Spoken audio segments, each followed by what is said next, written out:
با عرض سلام و ادب شوکت محمد در خدمت شما هستم و برنامه خبری تحلیلی پیام نیوز را برایتان تقدیم می کنم.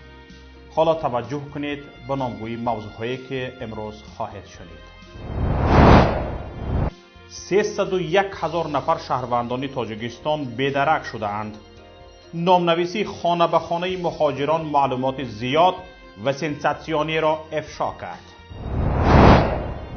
ساکنان محله لوچاب دوشنبه از تظاهراتشان ضد عبور ماشین‌های بزرگ حجم خبر دادند.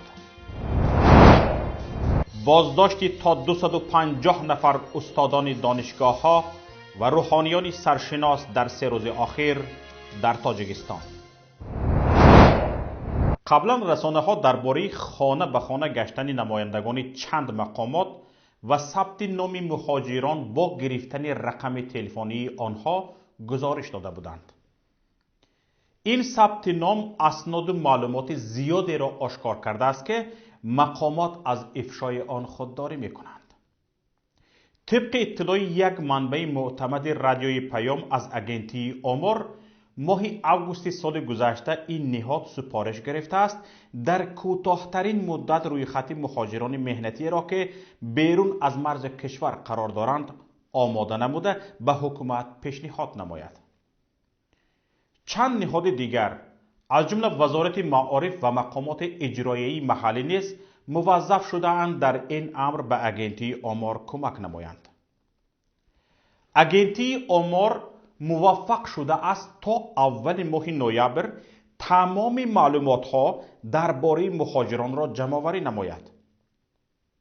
اسناد جمع آوری شده نشان داده اند که این مدت از ماه اوگوست تا اکتبر 1,194,000 نفر در مهاجرت مهنتی موسمی قرار دارند.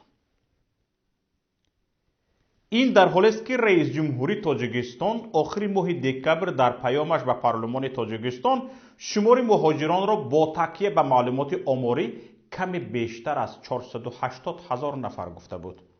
موافق معلومات آماری سال جاری شماره شهروندان ما که بیرون از کشور فعالیت مهنتی دارند قریب 60%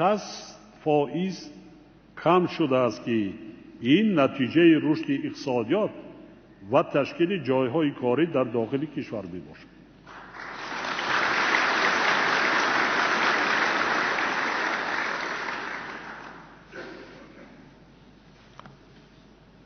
شماره از همه زیاد مهاجران مهنتی ما به سال 2010 رسمیت که 1,100,000 نفر را تشکیل میکرد.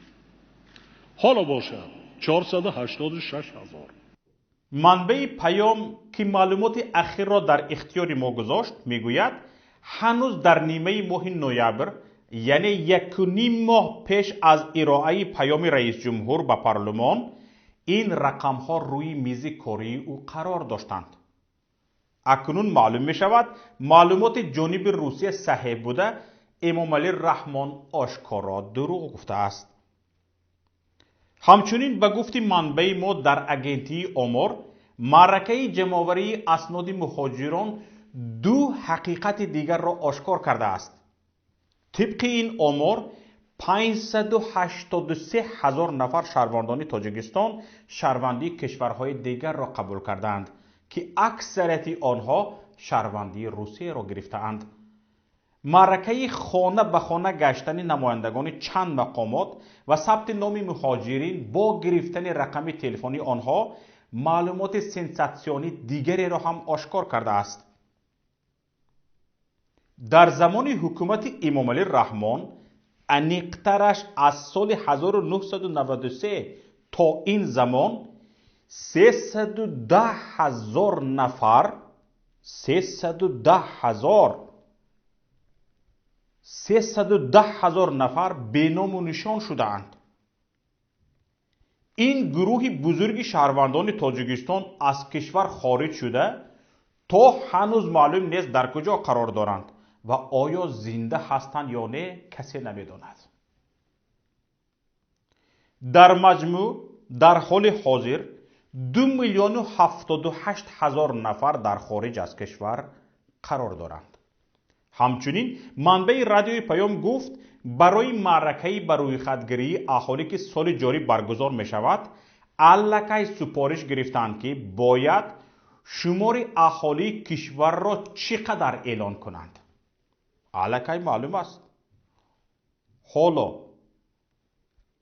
به سرشماری نرفتند لیکن میدونند که سرشماری اهالی را چقدر اعلان کنند. به سؤال پیام درباره اینکه آیا رقم‌های اعلان کرده حکومت درباره شمار اهالی واقعیت دارند و شمار اهالی زیاده از 9 میلیون است که حکومت میگوید، منبع در پاسخ گفت این آمار کاملا دروغ است. این کاملا دروغ است. برای مثال سال 2018 ضمن به حسابگیری اهالی ناحیه سینای پایتخت 274 نفر به قید گرفته شد، اما از بالا سپارش شد که به 330,000 رسانیده شود و ما مجبور شدیم اضافه نویسی کنیم. چنین حالت در همه شهر و ناحیه‌های تاجیکستان وجود دارد. از این اطلاع منبع برمی‌آید که اهالی ناحیه سینای پایتخت از بودش 56,000 یا 20% زیاد نشان داده شده است. به این ترتیب اگر این نشان دهنده در تمام کشور یکسان است، پس اهالی تاجیکستان کمتر از 7.5 میلیون را تشکیل می دهد. اگر از این شماره 580,000 آنهایی را که شهروندی کشورهای دیگر شده اند و 310,000 که بیدرک شده اند گرفته شود، همگی کمتر از 6.5 میلیون باقی میماند که 1,200,000 نفر در مهاجرت مهنتی قرار دارند. اینجا در آخر به یک نقطه دیگر میخواهم اشاره کنم. اگر این 1,200,000 مهاجری که حالا در تاجیکستان نیستند از این 6,500,000 براریم، حالا در تاجیکستان همگی 5,300,000 نفر اهالی موجودند. اگر نیمی از این اهالی در تاجیکستان بوده حق رای در انتخابات داشته باشند هم 50% را تشکیل نمی دهند و با سبب شرایط مساعد برای رایدهی در خارج نبودند، با باوری کامل می توان گفت که انتخابات در تاجیکستان غیر قانونی می گذارد. به هر حال سر این مسئله در برنامه‌های بعدی بیشتر استفاده می‌گذاریم. دلیل‌ها خیلی زیادند. مسئله اضافه نویسی اهالی تاجیکستان در آمار از جانب هیئت تحلیلی رادیوی پیام در حال تحقیق است. نصیب باشد در برنامه‌های بعدی برایتان در این باره با گونه دیگر مفصل‌تر خواهیم گفت. مقامات تاجیکستان در پی یک عملیات گسترده تا 250 نفر را بازداشت کردند که بینشان روحانیان معروف و حدود 20 نفر استادان دانشگاه‌های کشور نیز هستند. این و چند خبرهای دیگر را صفیه واحده و گزارش می‌دهد. کمیته نجات گروگانان و زندانیان سیاسی در تاجیکستان با ارسال نامه از الیس ویلز، معاون وزیر کارهای خارجه ایالات متحده آمریکا در امور آسیای جنوبی و مرکزی که امروز عازم تاجیکستان شد، خواسته است به وضع محبس‌ها زندانیان سیاسی و فشار بالای خانواده مخالفان توجه کند. در نامه آمده است: محترم الیس ویلز، این سفر شما به زمان راست می آید که تاجیکستان در عرفه دو معرکه بزرگ سیاسی، انتخابات پارلمانی و انتخابات پرزیدنتی برای تمدید مشروعیت بخشیدن به رژیم امامعلی رحمان قرار دارد.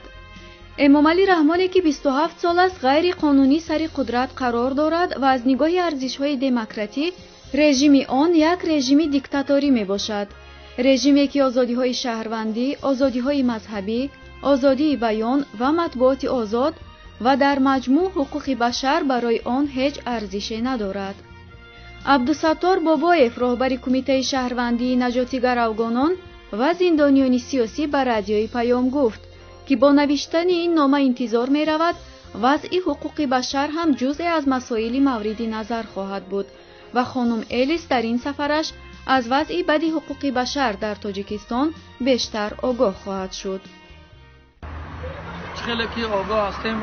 امروز معاون وزیر امور خارجه کشور امریکا خانم الیس اوئس به کشور تاجیکستان سفر کردند و کمیته شهروندی نجات گروگانان و زندانیان سیاسی یک نامه به نام این دیپلمات امریکایی فرستاد و در این نامه ما وضعیت وزنین و اسفبار مردم کشور را بخصوص زندانیان سیاسی تاجیکستان را که چگونه در زندانهای تاجیکستان دست جمعانه به قتل رسانیده می شوند و اینچنین حالتهای بد زندگی مردم، یعنی که محدودیت های حقوقی مردم بخصوص محدودیت حقوق آزادی های زنان و مادران را ما در اینجا روی کاغذ آورده فرستادیم. راجع به سوال شما که از جواب این نامه ها چی انتظاری ها داشته ایم، این را گفتنی هستم که ما چند ماه قبل رئیس سابق اتحاد اروپا جناب دونالد توسک به تاجیکستان یک سفری داشتند و ما هم کمیته شهروندی نجات گروگانان زندانیان سیاسی یک نامه به آن نفر، به آن کس، به نماینده آن کس و خود آن کس ما فرستادیم و بعد و وضعیت تاجیکستان رو با آن کس نشان دادیم، فهموندیم، گفتیم و بعد چند جواب نامه و ما آمد از طرف اتحاد اروپا و آنها اعتراف کردند، گفتند که در تاجیکستان واقعا هم وضع حالت‌های حقوقی بشر خیلی هم نگران کننده است و کمیته ما را اعتراف کردند و گفتند که ما در آینده ها با کمیته شهروندی نجات گروگانان و زندانیان سیاسی همکاری میکنیم و کشور تاجیکستان امروز بداند که با آن مهمان نوازی های خود گویا که ظاهرا پای انداز پرتایی ها و قالین پرتایی ها میکنند و دختران چکمپوش را در نزد اینها میآورند و اینا خیال میکنند که این دیپلمات های خارجی را مفتون خود میکنند. اونا خطا کردند، زیرا که اینها مردمی هستند که پیش از اون که به یک کشور سفر میکنند همه چیز را دقیق میکنند، میبینند، میفهمند، میسنجند و بعدا خلاصه برداری میکنند. طور وزارت خارجه ایالات متحده آمریکا اطلاع می‌دهد ضمن سفر الیس ویلز معاون وزیر کارهای خارجه ایالات متحده آمریکا در امور آسیای جنوبی و مرکزی به تاجیکستان دیدار با بعضی مسئولان والامقام کشور، تبادل نظر درباره مسائل برای هر دو جانب مهم و افزای منطقه صورت خواهد گرفت. مقامات تاجیکستان در پی یک عملیات گسترده از 100 تا 250 نفر را بازداشت کردند که بینشان روحانیان معروف و حدود 20 نفر استادان دانشگاه‌های کشور نیز هستند. بازداشت‌ها روز جمعه 3 ینور شروع شده تا دیروز یکشنبه ادامه کرده است. در پی این عملیات گسترده ساکنان شهر و نواحی گوناگون کشور از جمله شهر دوشنبه، وحدت، خوجند و اسفره دستگیر شدند. بین بازداشت شده ها علاوه بر روحانی های معروف استادان دانشگاه های کشور خیلی زیاد هستند. یک منبع از مقامات دولتی بر رادیوی پیام گفت امکان زیادی بستن اتهام تأسیس شبکه اکستریمیستی یا حتی تروریستی به این گروه بزرگی بازداشت شده وجود دارد. او گفت تمام زندان ها نیمه خالی شدند و برای پر کردن آنها اینقدر دزد و جنایتکار پیدا کرده نمی شود. بنابراین مقامات امنیتی و انتظامی موج نوی بازداشت نفران مذهبی را شروع کردند. این منبع تاکید کرد طبق معلوماتی که در دست دارد این تنها آغاز موج نوی بازداشت‌ها در کشور است و هیچ کس از متهم شدن به جنایت‌های چون افراطگرایی و تروریسم امین نیست. در 2 سال آینده باید حداقل 5000 نفر به زندان‌ها برده شوند. کارشناسان بر این نظرند که در عرصه انتخابات حکومت کوشش دارد قشر زیایی جامعه را که اندیشه آزاد و سالم فکر هستند پاککاری کند و به زبان آنها با زندان و تعقیب لجام اندازد. بازداشتی یک عده زیادی از دانشمندان، دانشجویان، متخصصان، کاردانهای ملت، اهل علم یا اینکه فرهنگ، این واقعا خالی کردنی عامل‌ها یا اینکه خالی کردن واسطه‌های معرفت ناکی و رشد انسانی، شجاعت، و در نهایت ترسوق قرار دادن ملت است.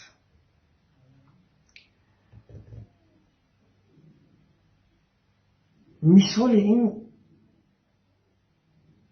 در پایمال شدن کرامت انسانی در تمام ابعاد زندگی مردم ما هست، چه در مهاجرین کاری، چه حقوق خواهران ما و چه شکنجه و به قتل رسیدن سربازان جوانها در جای خدمتشون و اخیراً این با منپولیا و انحصاری انتقال پول مردم، همه اینها یک مثال روشنی هستند.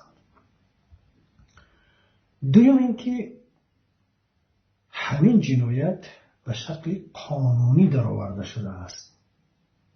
یک عده از سازمان‌ها و تشکیلات‌هایی را که خوبه که اونها هیچ ربطی به ما ندارن یا اینکه در خارج کشور هستند، اونها رو در لیست سیاه قرار دادن و افراد لیاقتمند، علما، دانشمندها رو به تهمت عضویت در اونها گرفتار کردن و زندانی کردن. اخیراً این را بگویم که این جنایت حکومت جنایت نو نیست، بلکه این قبلا مشاهده می شد. هجوم به اهل علم، مخصوصا به علمای دین و نشانش هم در حادثه هایی که در زندان ها رخ داده بود که در اونجا در علاوه بر زندانیان خیلی شخصیت های سرشمار دینی و مذهبی به قتل رسیدن و در همون وقت یک عده از فیلسوف ها هم پیشنهاد کرده بودند که این زندان ها یا این محبس ها گنجایش ندارند و باید زندان ها و محبس های نوی بنیاد کرده شود و توسعه داده شود که این یک دلیل است. و همین عوفی که به قریبی شید امنیسیه که در آن علاوه به آزاد شدن یک عده کمی از افراد شخص های بیگناه، یک عده زیادی از